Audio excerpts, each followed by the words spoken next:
జై భారతీయ జనతా జిందాబాద్.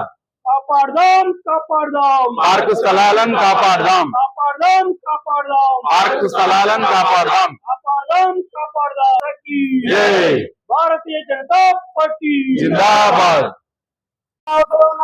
అధికారులు మేల్కోవాలి మేల్కోవాలి. పార్కు స్థలాలను కాపాడదాం.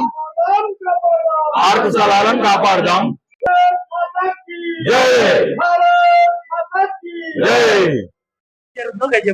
మేము వచ్చి కనీసమైన 7 సంవత్సరాలు అవుతుంది. అప్పటి నుంచి ఇంత రోడ్లు లేవు, ఇంత తాగడానికి నీళ్లు లేవు, ఆరు ఇంకా డ్రైనేజీ లేదు. ఆరు ఉన్న స్థలాన్ని కూడా మాకు వదిలిన స్థలము సెప్టిక్ ట్యాంకు ఆట స్థలానికి వదిలింది. దాన్ని కూడా కబ్జా చేయాలని ఆ భూమి అమ్మిన పెద్దలు వాళ్ళ పిల్లలు ఎవరో వచ్చి దాన్ని కబ్జా చేయాలని చూస్తున్నారు. మాకు మీ ద్వారా మాకు ఏమైనా మంచిగా కలగాలని వచ్చాం. సుల్తాన్పురం. నేను బీజేపీ సీనియర్ నాయకుడిని.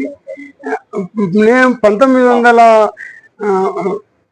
సర్వే నెంబర్ 62-63లో మా అన్న నేను 6 ఎకరాల ల్యాండ్ అప్పుడు ప్లాట్లో వెంచర్ కమ్మినాం.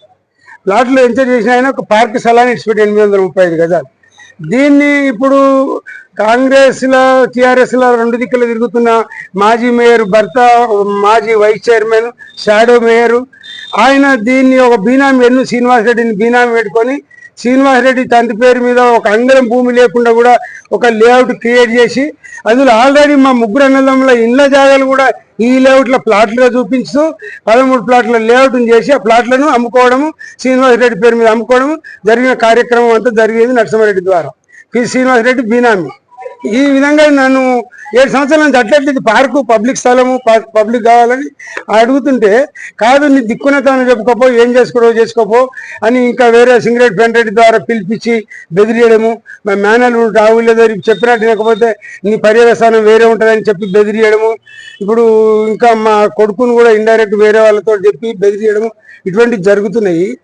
దీన్ని ఈ తక్షణమే గవర్నమెంట్ ప్రభుత్వ అధికారులు, మున్సిపల్ కమిషనర్ గారు కానీ, కలెక్టర్ గారు కానీ, జోనల్ కమిషనర్ గారు కానీ అందరికీ తెలియజేయడం జరిగింది.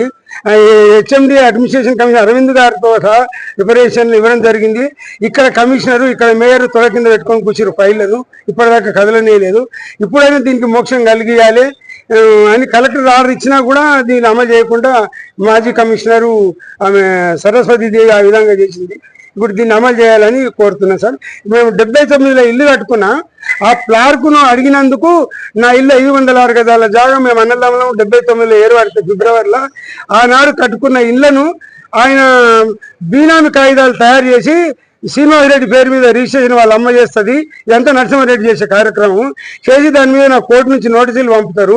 మళ్ళీ ఏమన్నంటే నీ ఇల్లు నీకు కావాలంటే నువ్వు మేము చెప్పినట్టు నెల మా కాళ్ళ కాడికి రావాలి, పార్కు వానికి అప్పులు ఉన్నాయి, వాని పిల్లలు పెళ్లిలకు ఉన్నారు, 70-80 లక్షలు వస్తాయి అమ్ముకుంటాడు అంటే ఏది ఏమైనా సరే నా గొంతుల పానం అంతది కానీ అది పబ్లిక్ కావాల్సిన స్థలం పబ్లిక్కే కావాలి. ఇది అయ్యే పరిస్థితి కాదు. కానీ 49 ఏళ్ళ నుంచి భూమికి పట్టదారు నేను అమ్మక ముందు, అమ్మినాక కూడా నా కబ్జాల్లో ఉంది. ఈయన ఈ విధంగా దొంగ కాగితాలు క్రియేట్ చేసి ఈ విధంగా బెదిరిస్తున్నారు, డామినేట్ చేస్తున్నారు. నరసింహారెడ్డి అనుచరులు వీళ్ళంతా ఇష్టం వచ్చినట్టు. సబితా మేడం గారు కూడా 5 మాటలు రిప్రజెంటేషన్ ఇచ్చిన. నరసింహారెడ్డి ఆమెకి పక్కపంటి చెవులో చెప్తాడు, ఆమె నాకు తెలిసిలే అంటది. ఆమె ఇంద్రారెడ్డి వాళ్ళ అన్నకోడు కృష్ణారెడ్డిని పట్టుకొని పోతే కూడా ప్లీజ్ టేక్ యాక్షన్ అంటది. మళ్ళీ వచ్చి ఉన్నట్టే ఉండని చెప్తుంది. ఇట్లా 6-7 సంవత్సరాలు 2019 నుంచి అంటే సార్ 7 సంవత్సరాల నుంచి తిరగని స్థలం లేదు, ఎక్కని మెట్లు లేవు. మున్సిపల్ మినిస్టర్ కేటీఆర్కి ఇచ్చిన రిప్రజెంటేషన్, ఇప్పుడు ఈ మినిస్టర్కి ఇచ్చిన, సీఎం గారికి ఇచ్చిన, ఊళ్ళో గ్రామ ప్రజలతోటి 100 మంది సీనియర్ సిటిజన్స్ తోటి ఒక రిప్రజెంటేషన్ రాసి కమిషనర్ గారికి ఇచ్చిన, హైడ్రా కమిషనర్కి ఇచ్చిన, మున్సిపల్ కమిషనర్కి ఇచ్చిన, కలెక్టర్ గారికి ఇచ్చిన. ఇక్కడ కమిషనర్ మాత్రం పక్క పెట్టి కూర్చుంటుంది సరస్వతి. ఇప్పుడు ఈ కమిషనర్ గారన్నా నిజాయితీగా ఈ చట్టాన్ని లోబడే పని చేయమంటున్నాం. ఈ చట్టాన్ని అధిగమించి ఏం చేయమంటే చట్టానికి లోబడే ఖచ్చితంగా ఈ పార్కును అమలు చేయాలనేది మా విన్నపం సార్. ఇది మీ మీడియా ద్వారా కలెక్టర్ గారు కానీ సీఎం గారు కూడా వినొచ్చు, తప్పు లేదు. ఇది పేద ప్రజలకు న్యాయం చేయాలనేదే మా కోరిక సార్. ముందుగా మీడియా మిత్రులకు నమస్కారం. ఈరోజు మన బడంగ్పేట్ సర్కిల్ పరిధిలో ఉన్నటువంటి బడంగ్పేట్ డివిజన్ 61, అదేవిధంగా బాలాపూర్ డివిజన్ 62లో గల పార్కు స్థలాలు గత పాలకుల హయాంలో కబ్జాకు గురైనవి, వాటిని ఫేక్ డాక్యుమెంట్లు, ఫేక్ సంతకాలు పెట్టి డాక్యుమెంట్లు క్రియేట్ చేసి అమ్ముకున్నట్టు స్థానికులు ఆరోపణలు చేశారు. చర్చింగ్ రిపోర్ట్లో కూడా కొన్ని పార్కులు అమ్మబడ్డట్టుగా కూడా కనిపిస్తున్నది. ఇవి 3 పార్కులు ఈ రోజు మా దృష్టికి వచ్చినాయి. ఈ 3 పార్కులకు సంబంధించిన డీటెయిల్స్ మొత్తం స్థానిక ప్రజల సమక్షంలో ఇక్కడ మేము ధర్నా కార్యక్రమం బీజేపీ ఆధ్వర్యంలో చేయడం జరుగుతుంది.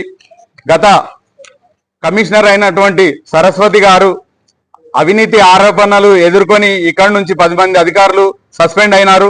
వాళ్ళకు కూడా మేము ఇంతకు ముందు వినతి పత్రాలు ఇచ్చినాం. ఆ వినతి పత్రాలు బుట్టదాఖలైన విషయం మీడియా మిత్రులకు తెలుసు, స్థానిక ప్రజలకు తెలుసు.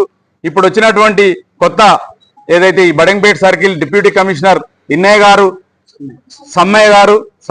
సమ్మయ్య గారు నిజాయితీగా పనిచేసే ఆఫీసర్గా గుర్తింపు ఉంది. కాబట్టి ఈ సమ్మయ్య గారికి వినతి పత్రం ఇవ్వడానికి ఈ రోజు మేము ఇక్కడ ధర్నా కార్యక్రమం చేపట్టడం జరిగింది. ఈ బాలాపూర్ డివిజన్ లో బడంగ్పేట్